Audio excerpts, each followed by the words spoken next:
Hello दोस्तों, स्वागत है आप सभी का आपके अपने चैनल गुरुमंत इंस्टीट्यूट पर। आज का ये वीडियो बीएससी फिजिक्स का रहेगा, सेमेस्टर 1 का।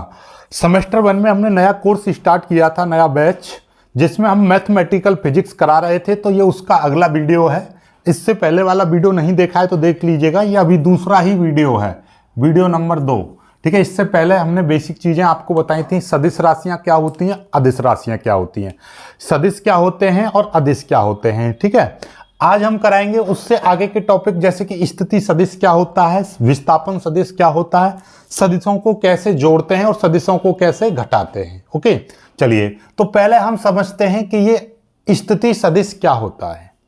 जैसे समझ लीजिए कि किसी भी वस्तु है या कोई भी सदिश है, उसकी स्थिति को डिस्क्राइब करने वाला वेक्टर, यानी कि किसी भी, जैसे कोई सदिश है मेरा, उसका हमको बताना है कि इसकी स्थिति कहाँ पर है, तो उसकी स्थिति को हम किसी बिंदु के सापेक्ष बताएंगे। जैसे कि मैं आपसे पूछने लगूं कि आप अपने घर में छोटे हो या बड़े हो, तो आप सबसे पहले रेफरेंस दोगे कि मैं अपने भाई बहनों में सबसे बड़ा हूं। तो आपने भाई बहन जो बोला है, ये क्या है, एक रेफरेंस दिया है कि आप उनमें बड़े हो।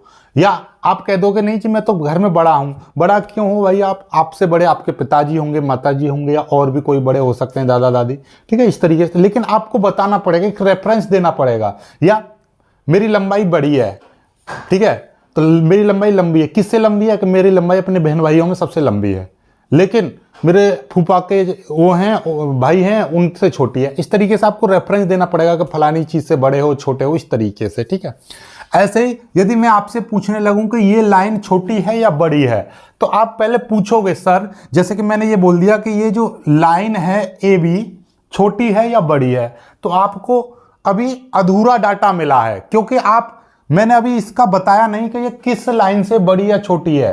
ठीक है, तो आप अभी नहीं बता सकते कि ये छोटी है या बड़ी है। आप पहले क्या करोगे, जैसे मैंने एक लाइन यहां पे खींच दी, ये मैंने सी डी लिख दिया, एक लाइन मैंने ये खींच दी, ये मैंने एक्स वाई लिख दी। अब आप बताओगे कि ये जो ए बी लाइन है छोटी है सी डी से, या आप बोलोगे कि सी डी लाइन के सापेक्ष ए बी लाइन छोटी है, और बोलोगे कि एक्स वाई लाइन के सापेक्ष ए बी लाइन बड़ी है। तो इस तरीके से आपको पहले रेफरेंस देना पड़ेगा किसी भी संबंध में, यदि आपको पूरी तरह से डिस्क्राइब करना है। उसी तरीके से हमें यदि किसी स्थिति, किसी वेक्टर की स्थिति को बताना है, तो उसके सापेक्ष हमको एक पॉइंट लेना पड़ेगा, जिसको हम रेफरेंस पॉइंट बोलेंगे, संदर्भ बिंदु बोलेंगे। ठीक है, जैसे कि मेरे पास में ये यहां पर एक बिंदु है, ठीक है, ये मान लीजिए P बिंदु है। अब मैंने एक यहां पर क्या बना दिया, एक रेफरेंस पॉइंट बना दिया, यानी एक अक्ष बना दिया मैंने इस तरीके से, ये X Y और Z। ठीक है, और इसका मैंने एक पॉइंट बना लिया, ये वाला O पॉइंट बना लिया। ठीक है, तो ये इसका क्या है, मूल बिंदु मैंने मान लिया, ये ओरिजिन है, यहां से हम सारी दूरियों को मापेंगे। ठीक है, अब इस मूल बिंदु से यहां तक की जो दूरी है ये, ठीक है, इस तरीके से ये वाली जो दूरी है यहां पर, ये मैंने मान लिया x1 y, या लिख दीजिए सीधे x y और z, इस तरीके से। ठीक है, तो इसका मतलब क्या है कि ये वाला यहां से इतनी दूरी पर है, x y z दूरी पर। जैसे आपने देखा होगा, इस तरीके से मैंने कोई बना दिया x और y, मेरा यहां पर कोई बिंदु है, जैसे कि मैंने P1 मान लिया, और ये यहां पर मैंने लिख दिया 2,3। इसका मतलब क्या है कि ये x अक्ष पर देखिए 1 2 3 4, 1 2 3 4 5, इस तरीके से। यदि मैं इसकी स्थिति बनाऊं, देखिए इस तरीके से, ये यहाँ है और इस तरीके से मैंने यहाँ पर बना दिया, ये वाला पॉइंट बना दिया। तो इस ये वाला पॉइंट कितना बनेगा, x पर कितने, 1 और 1 2, और y पर कितने, 1 2 3, 3 पॉइंट। तो ये 2,3 इस तरीके से बन गया। तो ये देखिए x पर कितने पॉइंट चला है, ये 2, तो 1 और 2, 2 से एक लंबी लाइन खींच दी। और y पर कितने चला है, 1 2 3। ऐसे आपने त्रिकोणमिति वगैरह, ठीक है, ऐसी ज्यामिति वगैरह तो पढ़ी होगी, उसमें आपने ऐसे पॉइंट देखे होंगे कि 2,3, तो 2,3 कहाँ पे होगा, ये x होता है, ये y होता है। ठीक है, ये x पर 2 पॉइंट चला और y पर 3 पॉइंट चला, तो यहाँ पर इसकी स्थिति बन गई। तो अब ये 2,3 कहाँ से मापे गए हैं, ये मापे गए इस ओरिजिन से। ठीक है, मूल बिंदु से, ये इसका मूल बिंदु, यानी यहां से हमने 0 स्टार्ट किया, 1 2 इस तरीके से। तो यहां पर, तो अब इस बिंदु की, यानी कि ये P पॉइंट है, इसकी ये स्थिति हो गई। तो इसी को इस मूल बिंदु के सापेक्ष किसी वेक्टर से ड्रॉ कर दूं मैं, इसको इस वेक्टर से ड्रॉ कर दिया जाए तो ये वाला जो सदिश है क्या कहलाएगा? स्थिति सदिश कहलाएगा। क्या कहलाएगा? Position vector. तो किसी भी बिंदु अथवा वेक्टर की स्थिति को बताने वाला सदिश क्या कहलाता है? स्थिति सदिश कहलाता है। ठीक है।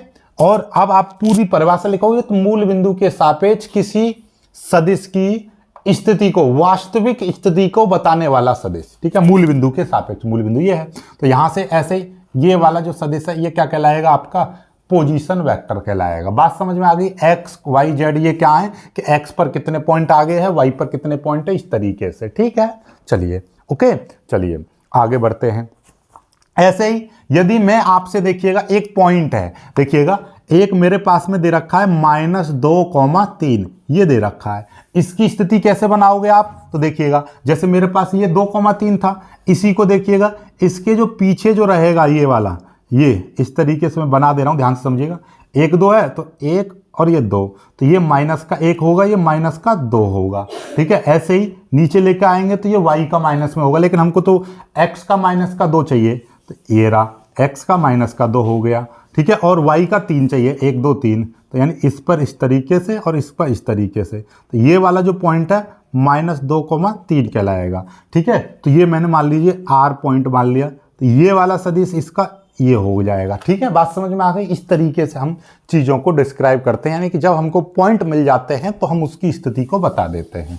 मैं केवल अभी समझाने का प्रयास कर रहा हूं आपको। ठीक है, चलिएगा, स्थिति सदिश आपको समझ में आया। ये आपका स्थिति सदिश हो गया। इसको रिप्रेजेंट करते हैं हम आर वेक्टर से, आर वेक्टर से इसको रिप्रेजेंट करेंगे। आगे जितने भी आने वाले डेरिवेशन होंगे या कोई भी चीज़ होगी तो वहाँ पर हम स्थिति सदिश की बात करेंगे। तो आर वेक्टर बराबर हम क्या लेंगे? देखिए एक्स वाई जेड है तो हम क्या लेंगे? एक्स आई कैप प्लस वाई जे कैप प्लस जेड के कैप। ठीक है, ये स्थिति सदिश की वैल्यू हो गई। ओके, अब कभी भी हम हमेशा याद रखिएगा आर स्क्वेयर की वैल्यू लेते हैं स्थिति सदिश का, जब स्क्वेयर करते हैं तो जब इसका आई की आई में, जब इसका मतलब क्या है? इसका मतलब सीधे सीधे आर स्क्वेयर का मतलब है R vector into R vector, इस तरीके से। जब आर वेक्टर की आर वेक्टर में ही मल्टीप्लाई करेंगे, मतलब क्या है? देखिए पहले समझाना चाह रहा हूं मैं आपको। एक्स आई कैप प्लस वाई जे कैप प्लस जेड के कैप, ये इसकी मल्टीप्लाई डॉट प्रोडक्ट इसी में करेंगे, एक्स आई कैप प्लस वाई जे कैप प्लस जेड के कैप। तो इसका मतलब क्या हो गया? आई वाले की आई वाले मल्टीप्लाई करते हैं तो एक्स स्क्वेयर प्लस जे वाले की जे में करेंगे तो वाई स्क्वेयर प्लस के वाले की के में करेंगे तो जेड स्क्वेयर। तो हमेशा याद रखिएगा कि आर स्क्वेयर की वैल्यू ये ले लेंगे और आर की वैल्यू लेंगे। देखिए ये आर वेक्टर था, ये आर स्क्वेयर की वैल्यू, और एक्स वाई और जेड, इन 3 वैल्यू को आप याद रखिएगा। इनसे बड़े बड़े डेरिवेशन होते हैं। जब भी मैं बात कहूँगा आर वेक्टर मतलब स्थिति सदिश, तो आप तुरंत दिमाग में आनी चाहिए कि सर किसकी बात कर रहे हैं? आर वेक्टर बराबर एक्स आई कैप वाई जे कैप प्लस जेड के कैप। जब मैं इसके स्क्वायर की बात करूंगा, डायरेक्ट लिखूंगा आर वेक्टर ये हो गया, स्क्वायर ये हो गया, और आर की वैल्यू निकालूंगा तो ये हो गया। यहां से कई सारे डेरिवेशन होते हैं, और एक तो 3.5 नंबर का सवाल पिछली बार भी आया था, और ऐसे ही आने के चांसेस रहते हैं। तो मैं बताऊंगा कौन सा सवाल है। अभी पहले आगे बढ़ते हैं। स्थिति सदिश आपको अच्छे से समझ में आ गया। अब चलेंगे विस्थापन सदिश पर।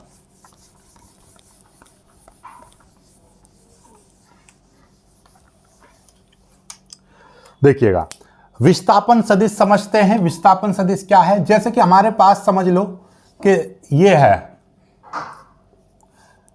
वही चीज है एक्स वाई और जेड।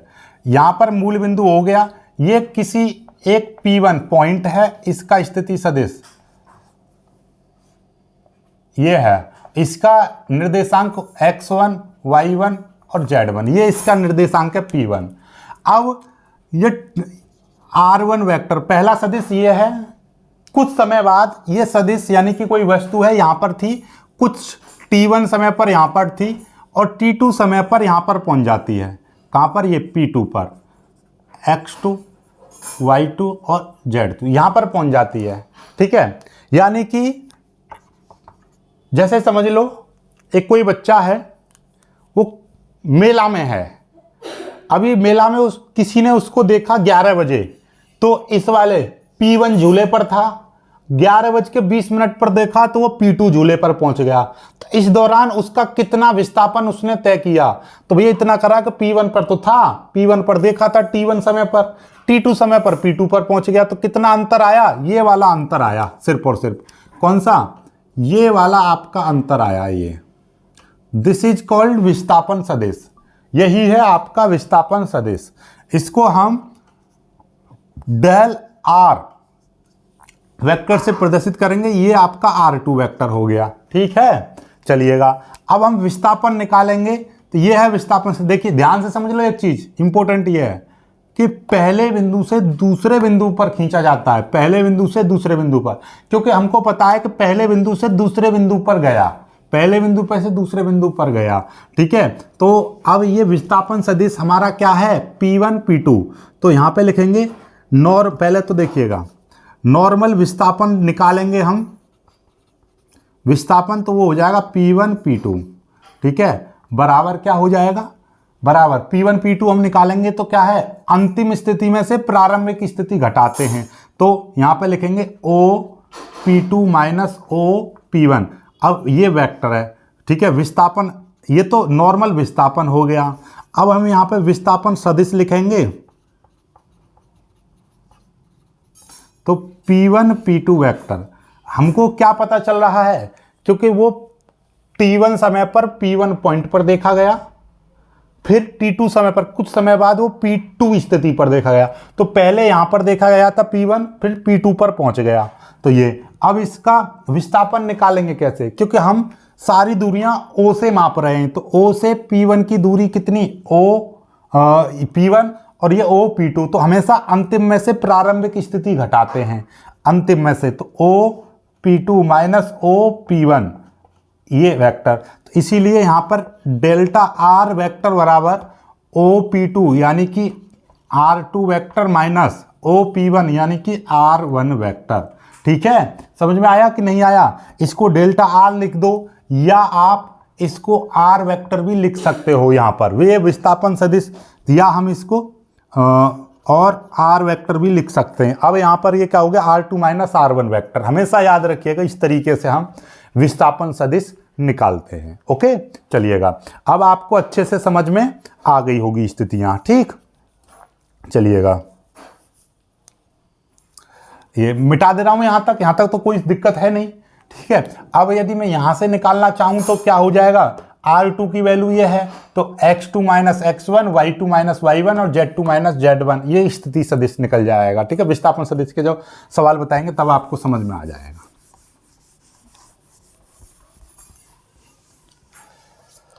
अब सदिशों को कैसे जोड़ते हैं? सदिशों को जोड़ना सीख लो। जैसे मेरे पास ये दो सदिश हैं, एक A वेक्टर है और एक मेरे पास ये B वेक्टर है, इनको मेरे को जोड़ना है। तो हमेशा याद रखिएगा, हमको A और B में हमको जोड़ना है। तो देखिएगा, हम A वेक्टर को इस तरीके से लिख लेंगे, ये A वेक्टर हो गया, ठीक है। और इस B वेक्टर को इस तरीके से हम इसके साथ ज्वाइंट कर देंगे, ठीक है। B वेक्टर को ऐसे, मतलब A वेक्टर और इस B वेक्टर को त्रिभुज की तरह इसके पॉइंट से लगा देंगे, यानी कि इसकी ये क्या है? टेल है, ये हेड है। पहले वेक्टर के हेड से दूसरे वेक्टर की टेल को जोड़ देंगे, तो ये वाला, फिर ये वाला जो वेक्टर है ये आपका क्या कहलाएगा? योग सदिश कहलाएगा, यानी कि इसी को हम बोलेंगे A प्लस B वेक्टर, ठीक है। इसकी वैल्यू हम निकालना चाहें तो इसको हम R वेक्टर, यानी कि इसको हम परिणामी सदिश भी बोल सकते हैं, ठीक है। ये ज्यामिति, गणितीय रूप अलग रहता है, ये ज्यामितीय रूप है। क्या है? गणितीय रूप से अभी हम सिद्ध करेंगे, ठीक है। ज्यामितीय रूप यही है नॉर्मल, ठीक है। ऐसे ही यदि मेरे पास में कोई वेक्टर को घटाना है तो कैसे घटाएंगे? देखिएगा, आपको पता है कि ये A वेक्टर है और ये क्या है? ये B वेक्टर है, ठीक है। यदि मैं इसको उलट दूं, यानी इस तरीके से कर दूं, तो ये क्या हो जाएगा? माइनस का B वेक्टर हो जाएगा। ये इधर है पॉजिटिव वेक्टर, इसकी दिशा को उलट देंगे तो नेगेटिव वेक्टर बन जाएगा ये। अब इस नेगेटिव को इसके साथ जोड़ देंगे, तो कैसे जोड़ेंगे देखिए, आपको मैंने क्या बताया है, जब हमको पॉजिटिव में जोड़ना है तो ऊपर ले गए, ऐसे अब इसको नेगेटिव नीचे की ओर आ रहा है तो इस तरीके से इसी के साथ ऐसे जोड़ देंगे तो ये माइनस का बी वेक्टर हो जाएगा। ठीक है, अब हम क्या करेंगे, अब हमारे पास ये वाला सदिश इस तरीके से जोड़ेंगे तो ये क्या हो जाएगा ए, और इसको इसके साथ में जोड़ेंगे यानी कि माइनस का बी वेक्टर हो जाएगा, क्योंकि ये माइनस का बी है इस तरीके से आपका। तो ये आपका क्या निकल आया, ए माइनस बी। तो सदिश को यदि घटाते हैं तो उसको उल्टा करके जोड़ते हैं, ठीक है, और जोड़ते हैं तो नॉर्मल तरीके से जोड़ते हैं। ठीक है, समझ में आ गई चीज़ है। अब यदि क्या हो कि हमको ये भी पता हो कि ये कुछ कोण पर टिका हुआ है, तो फिर हम यहाँ पर क्या इस्तेमाल करते हैं, सदिश योग का त्रिभुज नियम का इस्तेमाल करते हैं। सदिश योग का त्रिभुज नियम यही कहता है कि यदि हम दो सदिश हैं, दोनों सदिशों को त्रिभुज की, जैसे कि मान लीजिए ये त्रिभुज है हमारे पास, एक त्रिभुज है एक्स वाई और जेड, ये त्रिभुज है। यदि दो सदिशों को किसी त्रिभुज की दो भुजाओं से प्रदर्शित करें, एक और दो भुजाओं से प्रदर्शित करें, तो त्रिभुज की तीसरी भुजा उन दोनों सदिशों के परिमाण को दर्शाएगी। त्रिभुज की तीसरी भुजा ये उनके परिणामी सदिश को दर्शाती है, परिणामी सदिश को दर्शाती है। यही बाकी अभी हम इसको आज थोड़ा सा ज़्यादा इसी में कर दिया, तो कल को मैं इसका सदिश योग का त्रिभुज नियम कल कराएंगे। ठीक है, अभी थोड़ा सा मेरे को कुछ काम आ गया है, आज छोटा सा इतना ही करते हैं। इसको मैं कल को फिर से अच्छे से समझाऊंगा और इसका डेरिवेशन भी करेंगे। ठीक है, ये 11वीं क्लास में आपने पढ़ा होगा। ठीक, चलिएगा, बाकी आज की वीडियो सिर्फ इतना ही करते हैं। वीडियो को लाइक करके शेयर कीजिएगा। जय हिंद।